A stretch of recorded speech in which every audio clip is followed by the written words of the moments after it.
अस्सलाम वालेकुम आयशा। वालेकुम अस्सलाम। कैसी हैं आप? मैं बिल्कुल ठीक हूँ। थैंक यू सो मच, पहले आपने हमारे लिए टाइम निकाला।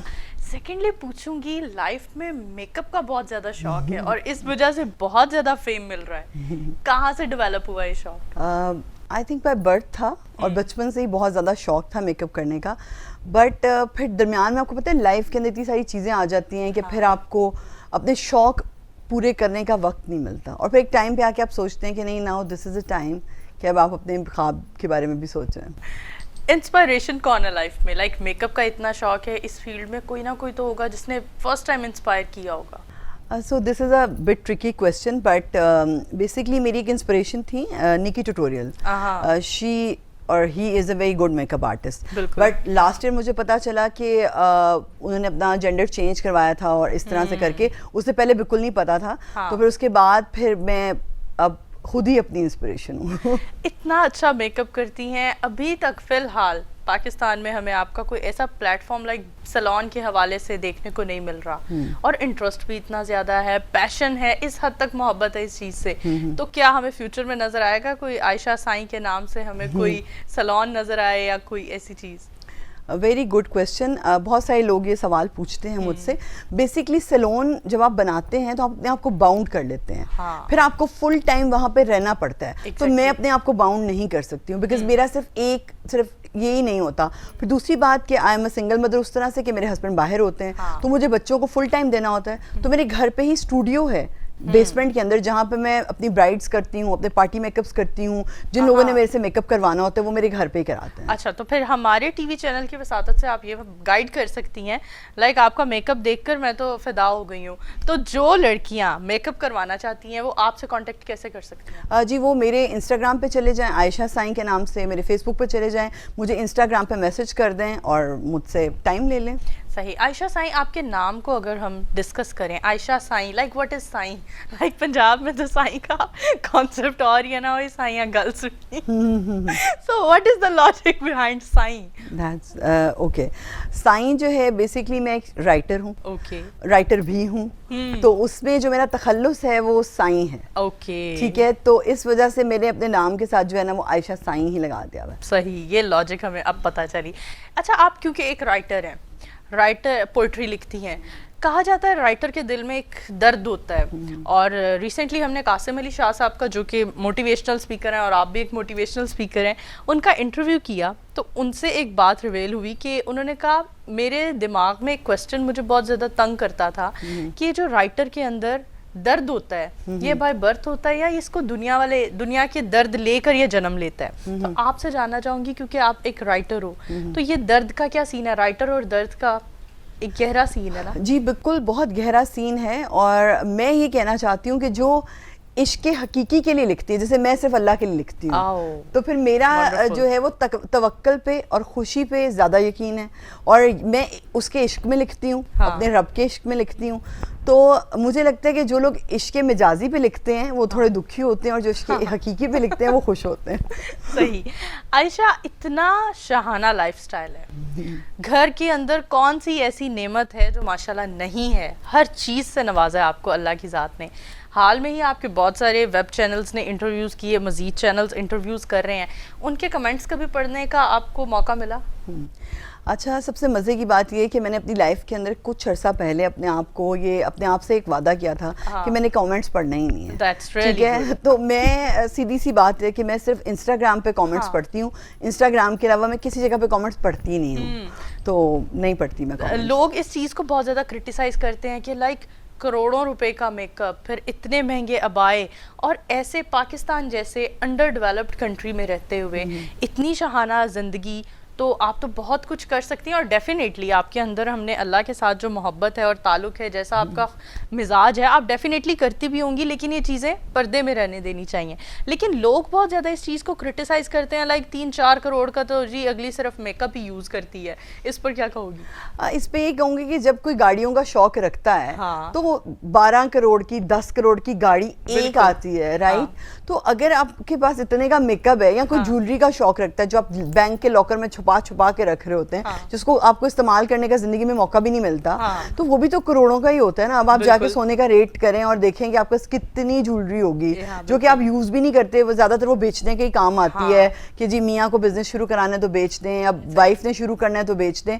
तो आई थिंक सो कि जिस चीज का आपके अंदर शौक होता है ना, आपको वही करना चाहिए। आयशा, ਅਸੀਂ ਤੇ ਇੱਕ ਲॉरियल ਦੀ ਲਿਪਸਟਿਕ ਲੈ ਲਈਏ ਤੇ ਅਸੀਂ ਸਾਮ ਤੇ ਰੱਖਦੇ बेचारे ਅਸੀਂ ਗਰੀਬ ਲੋਕੀ लॉरियल ਦਾ ਮਸਕਾਰਾ ਲੈ ਲਈਏ ਤੇ ਅਸੀਂ ਕਹਿੰਦੇ ਓਏ ਉਹ ਮੇਰਾ मस्कारा कोई छेड़े ना, इतना महंगा मेकअप रखा हुआ है। और आम यार इतनी मतलब खुले दिल से रखा हुआ है कि हाँ आप अपना मेकअप डेफिनेटली किसी से शेयर नहीं करती होगी, लेकिन इंसान सोचता है ना कि यार इतना महंगा मेकअप लाइक मैं तो रख लूं तो मुझे तो नींद ही ना आए, लाइक असी बेचारे गरीब लोग की तो आपका क्या इस हवाले से रुझान है? अच्छा, उसमें ये होता है कि नींद तो कभी कभी उड़ जाती है, बट ये है लाइक लेडी हो और उसकी नींद ना उड़े, इतना महंगा मेकअप लेकर हो ही नहीं सकता। बट ये कि मुझे वैसे बहुत मजा आता है और मुझे उस तरह नींद मेरी उठती है कि जब मेरा नया मेकअप आया हुआ और मैंने उसको यूज ना किया हो और मैंने उसको देखा ना हो, तो उसकी बहुत एक्साइटमेंट होती है। सबसे फेवरेट ब्रांड कौन सा है मेकअप में? एक ब्रांड है पैट मैग्रेट, जिसका नाम ही नहीं सानू पता। जी वो इसलिए बता रही हूँ, PAT Maigret. Okay, that's a very cool brand, मुझे बहुत पसंद है। मिल्क कॉस्मेटिक्स बहुत पसंद है, हुदा ब्यूटी बहुत पसंद है, ओरिजिनल हुदा ब्यूटी, क्योंकि यहाँ पे तो हुदा ब्यूटी की वो चीज़ें हैं जो कभी हुदा ब्यूटी को पता भी नहीं है, अगर उसको पता चल गई तो शायद वो सू कर दे पाकिस्तानियों को। हम तो वही वाला हुदा ब्यूटी यूज करते हैं। लेकिन जोक्स अपार्ट, आपसे जानना चाहूंगी स्टार्टिंग में जब ये मेकअप का शौक डेवलप हो रहा था, किसने सबसे ज्यादा सपोर्ट किया? लाइक हमारे यहाँ तो लोग कहते हैं ना टीनेज में हो इतना मेकअप ना करो, ये ना करो, वो ना करो, शादी से पहले भी इवन के मेकअप ना करो। तो आपके साथ कोई इस तरह की स्टेरियोटाइप की बातें हुई थी? मेरे जो फादर है ना, वो मेरा हर शौक पूरा करते थे बचपन से ही। मतलब उन्होंने मुझे इतना ज्यादा एक स्पॉइल किया हुआ था ना, जिसकी कोई इंतहा ही नहीं है। अच्छा। मतलब दुनिया का हर शौक उन्होंने मेरा पूरा करना। बंदा भी हो जाए तो फिर वही बात है, तो फिर तो आपको पता है फिर बनता है। बनता है। शादी में लाइक जब इंसान की शादी हो रही होती है तो माँ बाप कहते हैं लाइक ये जो दिल करता है वो ले ले, तो मेकअप तो लाजमी लिया होगा, और कितनी मालियत का मेकअप जहेज में लिया था? याद नहीं है, बट ये याद है कि जो चीज थी वो सारी ही ली थी मैंने, जो उस वक्त अवेलेबल था। आयशा, जानना चाहेंगे आपकी शादी कैसे हुई? शादी जैसे बाकी लोगों की शादी होती है। अरेंज मैरिज हुई या लव मैरिज हुई? देखिए लव प्लस अरेंज ही होती है, तो बस उसी तरह से जैसे नॉर्मल लोगों की। और फैमिली को इस हवाले से मनाने में कितनी तगोदो करनी पड़ी? लाइक होता ना हमारे यहाँ तो बाप ही कहते हैं नहीं ये नहीं हो सकता, तो फैमिली को मनाने में कितनी मेहनत हुई? मुझे बिल्कुल कोई मेहनत नहीं हुई, क्योंकि ऑलरेडी फैमिली मानी हुई थी कि बस शादी हो जाए। क्योंकि हमारी फैमिली में बेसिकली पहले जैसे आज से देखिए जब से ये कंप्यूटर या गैजेट्स का दौर आया ना, इसको हम आजकल का दौर नहीं कहते हैं। मतलब ये अगर गैजेट से आप पहले चले जाएं तो बिल्कुल एक पुरानी लाइफ में हम चले जाते हैं। तो जब मेरी शादी हुई थी तो उस वक्त इतना ये गैजेट्स वगैरह का दौर नहीं था, तो इस वजह से इसको पुराना जमाना ही कह सकते हैं। तो उस वक्त जल्दी शादियां कर देते थे, अब दौर चेंज हो गया हुआ है, अब मनाने में शायद टाइम लगता है। उस वक्त तो आपको पता है अरेंज टाइप की शादियां। बिल्कुल।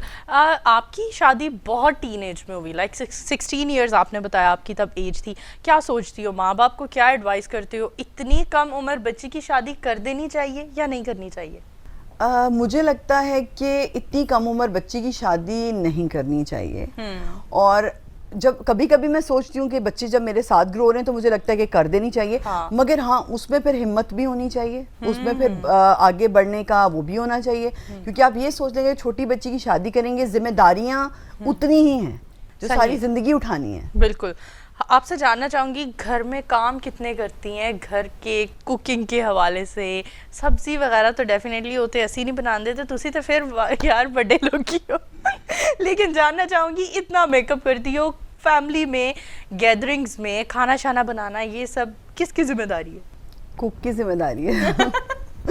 मेरी जिम्मेदारी मैं सिर्फ सर्व करती हूँ और बैठती हूँ साथ। ये बस मेरी जिम्मेदारी। आपसे एक और बात पूछना चाहूंगी, थोड़ी पर्सनल है लेकिन अगर आप अलाउ करो, इतनी जब शॉपिंग करती हो तो हस्बैंड ने ये नहीं कहा लाइक की करनी पई है उधर मैं इथे बैठे मेहनत करना पे वहाँ तो वहाँ पे हजारों नहीं बल्कि लाखों करोड़ों रुपए लुटाए जा रहे हैं, तो क्या हस्बैंड का क्या स्टैंड होता है इस पर? देखिए मुझे लगता है कि ये एक सोच होती है। कुछ बीवियां होती हैं जैसे वो जेवर खरीद लेती हैं कि जी हस्बैंड से कहा मुझे 10 तोले का सेट ले दो, तो आप देखिए वो भी तो लाखों का ही है ना। या मुझे जी अब ये फलाने की शादी आ रही है तो जी मुझे इतने लाख का ये ले दो, तो मेरी वो डिमांड थोड़ी डिफरेंट है कि मुझे वो ले दो, मेकअप ले दो। आपसे एक एडवाइस लेना चाहूंगी मैं भी और देखने वाली तमाम खवातीन के लिए, ऐसा कौन सा गुण है जो खामन को इतना हाथ में किया हुआ है, लाइक खामन जी पता ही नहीं, लाइक किसी चीज पर एतराज ही नहीं, क्या नसीहत करेंगी उन लड़कियों को जेडी 5 रुपए कटान तो बैठिया रहंदियां ने? हाँ ये बड़ी अच्छी बात आपने की, बेसिकली होता यही है। सबसे मज़े की एडवाइस मैं वाकई ऑडियंस को, उन लड़कियों को करना चाहूँगी कि आप लोगों ने कभी गौर से देखा कि आप लोगों को दुखी रहने का कितना शौक है, आपको पिटने का कितना शौक है, आपको पिट के डालने का कितना शौक है, और घर में आप लोगों ने कितना तमाशा क्रिएट किया होता है एवरी डे, तो आपको मौका ही नहीं मिलता सुकून से ज़िंदगी गुजारने का या सुकून से बैठने का। तो जब आप मौका देंगे, हस्बैंड भी आपको देखेगा कि मेरी बीवी कोई क्रिएटिव कर रही है, कुछ आगे बढ़ रही है, कोई 4 लोग उसके साथ चल रहे हैं, मतलब कोई सीन है, मतलब कोई सीन ही नहीं है, तो बजाय हस्बैंड ने ये कहना नहीं दी गल ननाना दी गल हाँ मैं तेनू आज उन्हें मैनू कह देता। मतलब मेरा तो ये होता है कि मैं तो उनके साथ बिल्कुल कोई नेगेटिव चीजें I don't discuss anything with. ये सबसे बड़ी नसीहत जो मुझे भी मिली और आप लोगों को भी मिली। आपसे एक और क्वेश्चन करूंगी, मेकअप के अलावा आयशा साईं को और पोइट्री के अलावा किस चीज का शौक है? मुझे मेकअप के अलावा और पोइट्री के अलावा जो शौक है वो है अपने साथ अकेले वक्त गुजारने का। और बच्चों के साथ तो मैं होती हूँ, जाहिर बात है उनके साथ भी अकेले वक्त गुजारने का होता है, बट मुझे बिकॉज मेडिटेशन का भी बहुत ज़्यादा शौक है, तो मेरा बस होता है कि मैं एक जगह हो जहाँ पे मैं अकेले बिल्कुल बैठूँ और मेरे साथ कोई ना हो। हमारे देखने वाले व्यूवर्स को क्या सजेस्ट करोगी, ख़वातीन को ख़ास तौर पर? आप एक वर्किंग लेडी हो, मोटिवेशनल स्पीकर हो, राइटर हो, क्या नसीहत करना चाहोगी हमारे देखने वाली तमाम ख़वातीन को? आज के दौर में ख़वातीन के हवाले से बहुत ज़्यादा स्ट्रगल चल रही है। पहले दौर में ख़वातीन को इतनी स्ट्रगल नहीं करनी पड़ती थी एज़ कम्पेयर टू हमारे दौर में ख़वातीन को ज़्यादा स्ट्रगल करनी पड़ती है, तो क्या नसीहत करोगी? मैं नसीहत उनको यही करना चाहूँगी कि किसी का मुकाबला मत करें, अपने अंदर की चीज़ें को ढूंढें, अपने अंदर छुपे हुए गोहर को ढूंढें, किसी का मुकाबला मत करें, क्योंकि आप कोई और नहीं बन सकते, आप जो हैं आप तुसी वही रहना है, ठीक है। सो जो आपके अंदर हुनर है या जो भी आपके अंदर है वही आपको मिलेगा। सो मैं यही कहती हूँ सबको कि जो करना चाहते हैं करें, अपनी लिमिट्स में रह के करें, आपको कोई रोक तो नहीं रहा है। माशाल्लाह बहुत अच्छी नसीहत की, क्या बात है। मज़ीद बहुत सारी बातें हैं आयशा साईं से करने को, उनका मेकअप रूम आपको दिखाएंगे, उनकी वार्डरोब आपको दिखाएंगे, लेकिन अभी चलते हैं ब्रेक की तरफ।